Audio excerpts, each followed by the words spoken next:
Faut-il te lever? Alléluia. Faut-il te lever ou rester à sa place? C'est en ce moment-là. Il y a une bagarre qui se passe dans ton cerveau. Il y a une lutte dans ton esprit. Le Saint-Esprit te dit, lève-toi. Dans les 10 000. Et Satan qui ne veut pas que tu sois béni, te dit, regarde, tu as fait ton programme, tu as fait ton calcul.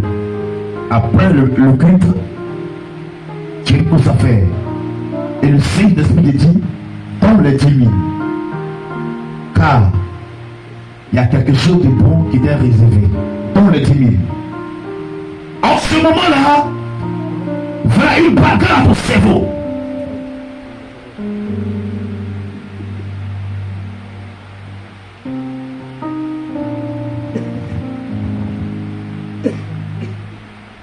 Alléluia. Amen. Pasteur aussi. Comment il peut parler comme ça? Un pauvre 10 000 là, ça s'est donné.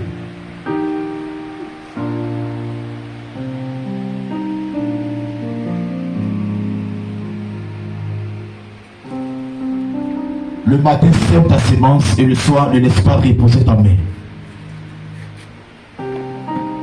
Parce que l'esprit, les deux esprits qui sont en train de parler là, en ce moment précis,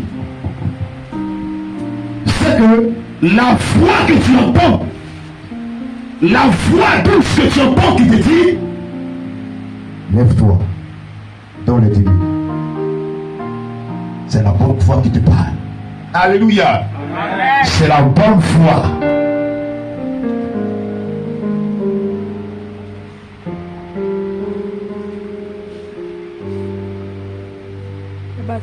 En 2003, je suis encore fidèle, je suis allé à l'église. J'allais à l'église, j'avais un billet de 1000 francs. Plus un billet de 500. Regardez-moi ici. Je mets le billet de 1000 francs ici. Et je mets le billet de 500 francs ici. Le pasteur a prêché, on a fait la louange, on a fait l'adoration, le pasteur a prêché. Au moment des offrandes, j'avais prévu dans le 500. Ici. J'ai mis la main dans ma poche pendant que j'allais donner les 500 francs. Je ne sais pas ce qui s'est passé. J'ai changé de poche. J'ai mis la main gauche dans la poche gauche. Et j'ai enlevé les 1000 francs. J'ai mis ça dans la main droite. J'ai donné. J'ai fait offrande.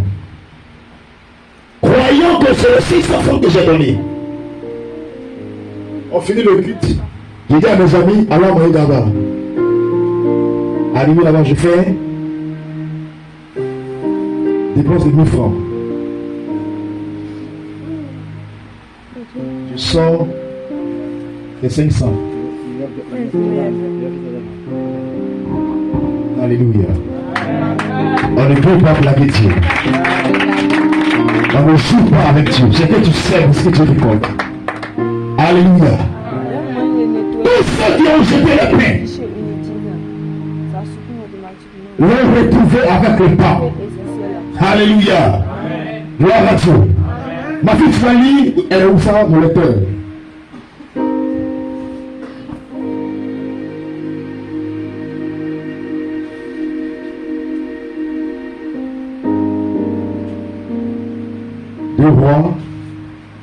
Deux rois 3, chapitre 2 rois chapitre 3.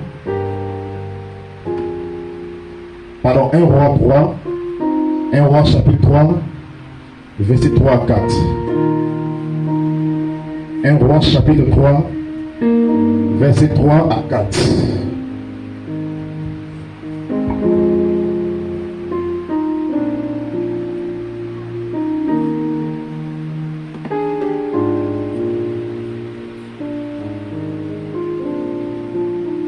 Un roi chapitre 3, verset 3 à 4.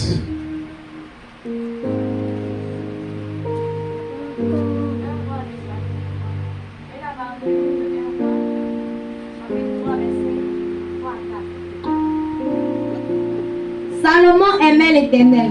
Salomon aimait l'Éternel. Écoute bien. Et suivait les coutumes de David. Et suivait les coutumes de David, son père.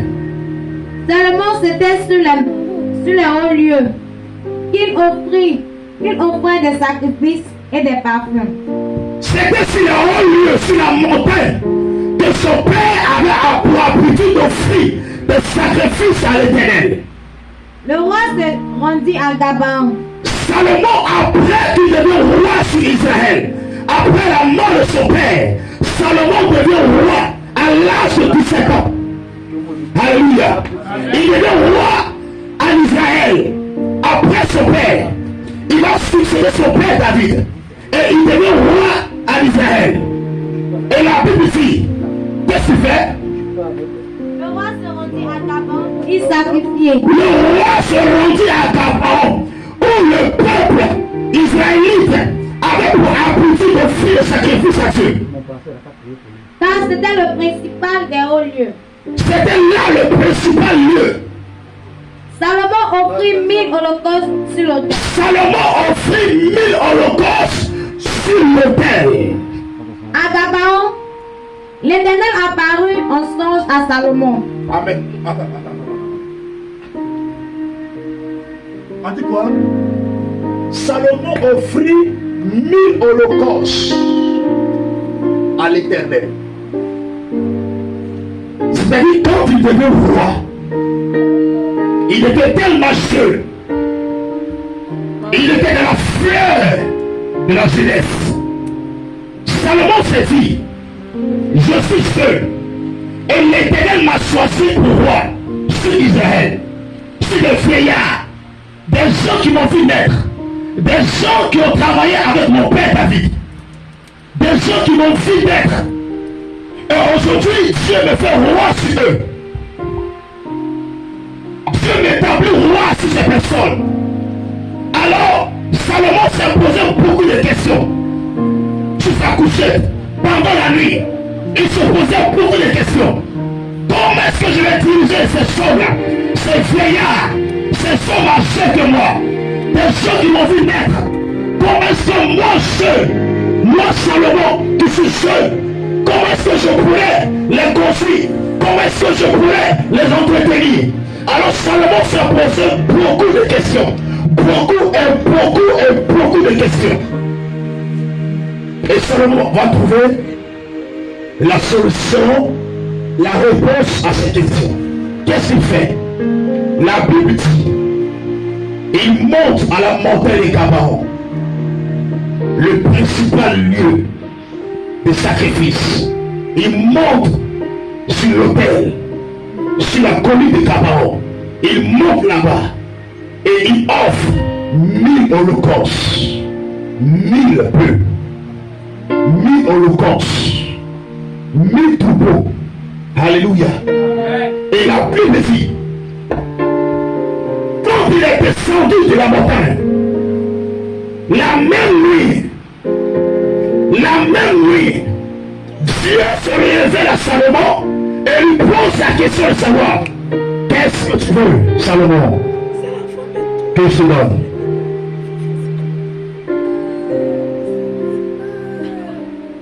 Est-ce qu'on m'entend? Amen. Est-ce qu'on me suit? Amen. Est-ce qu'on me suit? Amen. Salomon offre 1000 holocaustes à Dieu. Il est tué. Il fait un feu. Et la vapeur et la fumée montent vers le Seigneur. Dieu voit ça, il est réjoui. Son cœur est dans la joie. Il dit, waouh, il a touché mon cœur, ce jeune homme. 1000 holocaustes. Mon ami, il a tué 1000 holocaustes.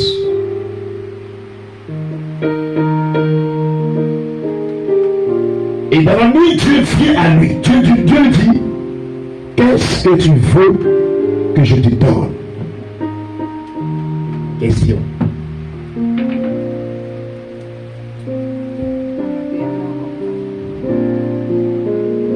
Alléluia. Amen. Salomon répond à Dieu. Je Je suis très jeune. Et tu m'as établi comme roi sur Israël. Je suis très jeune. Et tu m'as établi comme roi sur Israël.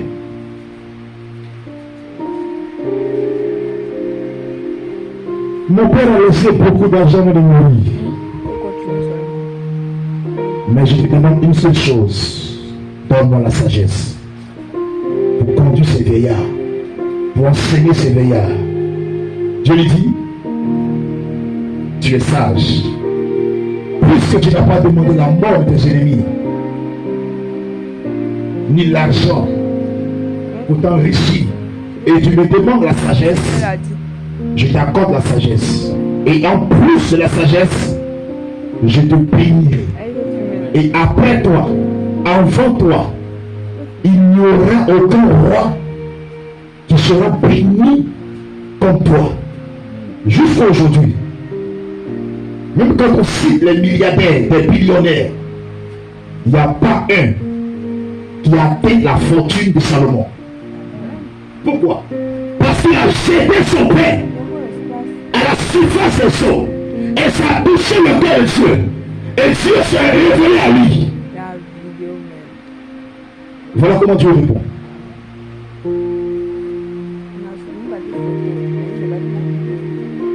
Alléluia. Voilà comment Dieu répond à ceux qui sortent les paix. Salomon a jeté son pain en offrant 1000 holocaustes à Dieu. Il dit, Seigneur, je t'offre 1000 holocaustes. Prends-les. Dieu dit, waouh, il a touché mon corps, ce jeune homme. Et donc Dieu est le Dieu qui aime relever les défis. Dieu, la même nuit, Dieu se révèle la nuit.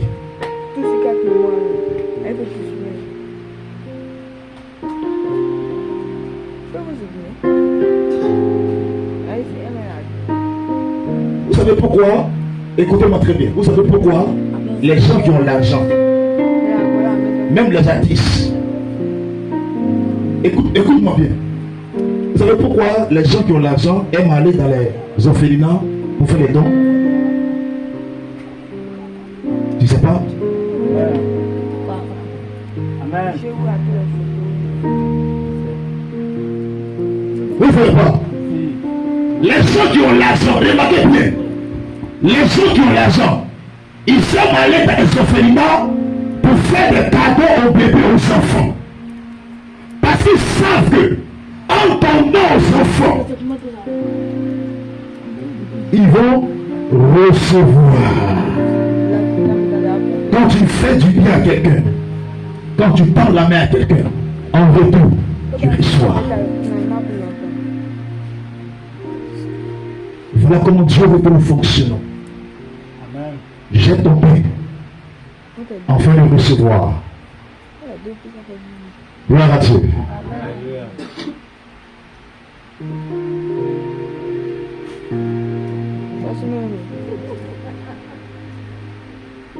Le joint en dégrain, quand il a pris ses 50 millions, il a fait quoi? Il allait donner ça à un orphelinat. C'est ça, non? Ils ont reçu combien de millions chacun? 100 millions, non? 100 millions, 100 millions. Plus une villa. Il a pris 50 millions. Il prend 50 millions dans ses 100 millions. Or, il a une famille. Sa mère vit encore. Sa famille est là. Il pouvait prendre cet argent, construire un domaine, les déposer là-bas. Mais il a pris 50 millions dans les 100 millions et il va donner à un orphelinat. Vous pouvez dire les bêtes, c'est pour recevoir un retour. Voici la signification de jette ton pain à la surface des eaux. Et avec le temps, tu le retrouveras. Quelqu'un qui ne jette pas son pain à la surface des eaux ne peut jamais le retrouver. Tu n'as pas semé, tu vas récolter quoi? C'est ok. Tu n'as pas semé. Tu vas lui compter quoi? Tu sais, tu récoltes. Tu fais faire des cacao. Et dans 6 mois, tu commences à lever les carottes, tu es planté.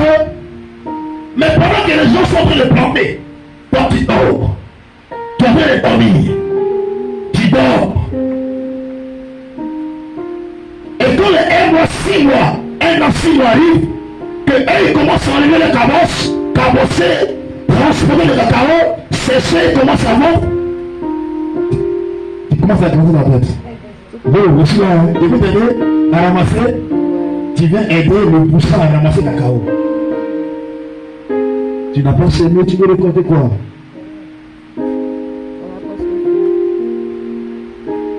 Alléluia. Amen. Faites le bien.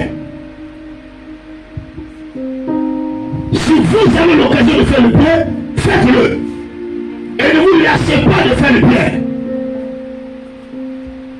Il dit le matin, sème ta sémence. Le soir, ne laisse pas reposer ta main. Donc, c'est pourquoi moi j'aime beaucoup les Ghanéens, les anglophones. J'ai fait le Pentecôte. J'ai fait 6 années à l'église Pentecôte. J'ai même séjourné chez mon pasteur à la maison. J'étais chez lui à la maison. 6 ans. J'ai vu comment les anglophones adorent Dieu. En 2003, nous sommes allés au Ghana pour acheter des appareils de l'église. Et dimanche, nous a trouvé là-bas. Le pasteur me dit, on va aller prier dans une église. On arrive dans une église, on présente le pasteur. On dit, ah, nous avons une bonne nouvelle pour vous ce matin. Car un pasteur de la Côte d'Ivoire, il est pentecôtiste, il vient de la Côte d'Ivoire. Il est venu avec sa délégation. Ils sont venus pour des courses au Ghana ici. Et ils sont venus faire le culte avec nous. Amen. C'est lui qui tenait le micro, va dire. C'est un ange. On ne peut pas le laisser partir comme ça. On va prendre la grâce qu'il transporte.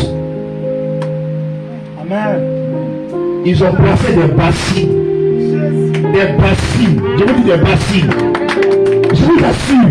C'est pas comme ça, hein. Plus grand que ça au Ghana. Et il faut offrir quand ça remplit sa veste. Ma vie, c'est pas sa veste. On s'en renverse. On ramène encore. On dit emmenez. Ça coule. Ça fait coin pour faire offrande. Parce qu'ils savent. Dans le tournée, ils connaissent le tournée. Quand tu donnes à Dieu, tu reçois. Même vous allez à la tâche, vous tout prendre là. À jamais. Les livres qui sont là-bas. Un jour, il fallait à jamais faire des couches. Il y a un pasteur qui a prêché. Les Hébreux étaient assis. Ils ont fait comme si ils n'écoutaient pas le pasteur. Or, au fond de leur cœur, ils écoutaient le message qui passait. Et quand le pasteur a fini de prêcher la parole de Dieu, il dit, bien aimé, que celui qui a le front à la fin, voilà, avec quelqu'un libéral, fait le front. Oh! Les Hébreux ont commencé à sortir comme ça. Ça fait 10 000, 6 000, 20 000, 10 000, 20 000, 15 000, 30 000. Je l'ai ici à l'intérieur. Non, comment vous avez dit? Je vais rentrer.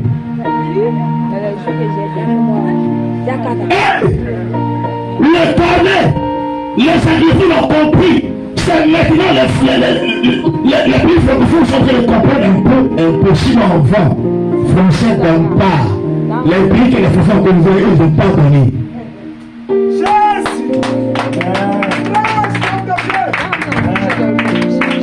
On arrive au Ghana. On est fêlé. On va faire offrande. On va prendre la grâce qui est sur le pasteur qui vient de la Côte d'Ivoire. Hey! Je vous dis. Les gens ont commencé à se cogner la tête pour faire front. Ils ont rempli 2 bassines. Mais malheureusement, l'argent de Ghana, c'est pas lourd.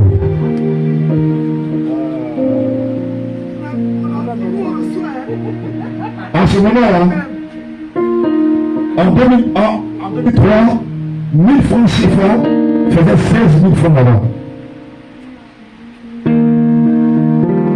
Mais ils sont tombés. Ils ont rempli des bassines. Ça verse. Le dirigeant dit, c'est pas fini. Allez-y ramasser, ramener, avant le succès. Ça remplit, ça met au front, ça met au front. Il dit, ouais. Le sang s'est tombé. Aujourd'hui en Côte d'Ivoire, on a des difficultés à dormir, même à soutenir les hommes de Dieu, les servants de Dieu. Vous allez partir au Ghana, vous allez trouver une petite église, un pasteur qui vient de commencer. Quelqu'un va l'observer pendant un temps, et un bon matin, il vient comme ça.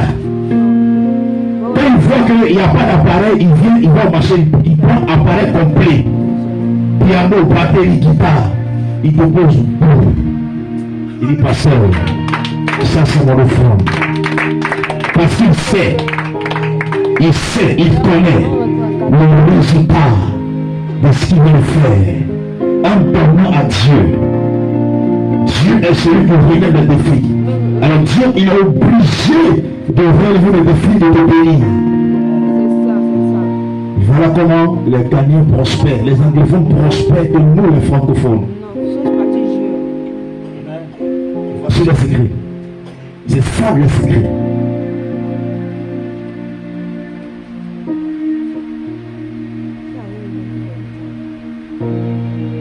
J'ai vu un Ghanéen à une convention.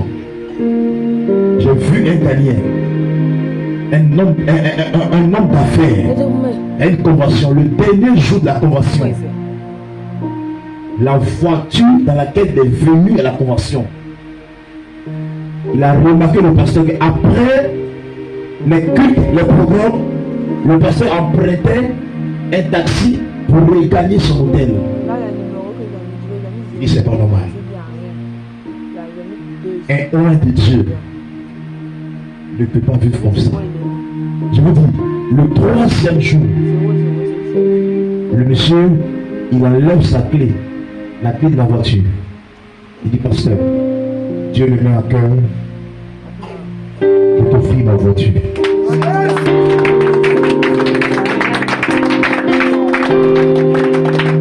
Vous pensez qu'il est bête? Il n'est pas bête. L'acte qu'il vient de poser, ça a touché l'âme du pasteur. Et quand l'âme d'un homme de Dieu est touchée, le cœur de Dieu est réjoui. Et quand le cœur de Dieu est réjoui, Dieu déverse sa bénédiction sur la personne.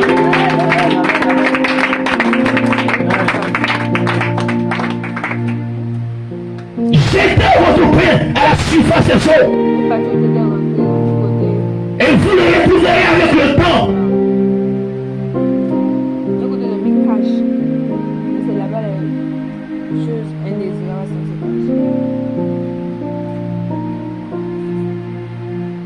Alléluia. Amen.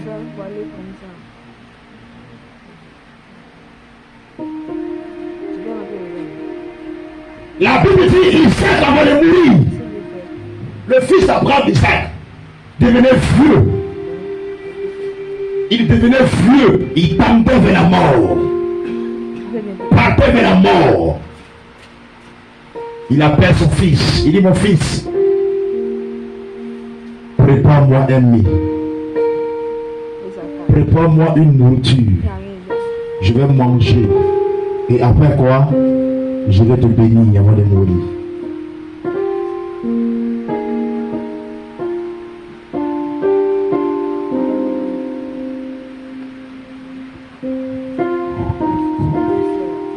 C'est son fils. C'est son fils. Il peut le bénir sans rien demander, n'est-ce pas? Parce que c'est son fils. C'est normal. Un père avant de mourir doit bénir ses enfants de mourir. Mais pourquoi il demande à Esaü de lui préparer quelque chose? Il va manger et puis il va le bénir.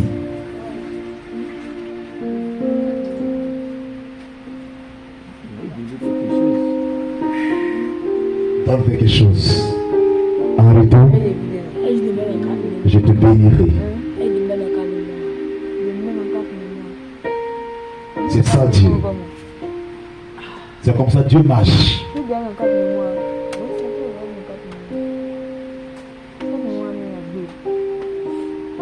En 2018, je préparais mon mariage. C'était la galère. J'habitais un village où offrande c'est 325 pour la semaine. Écoutez.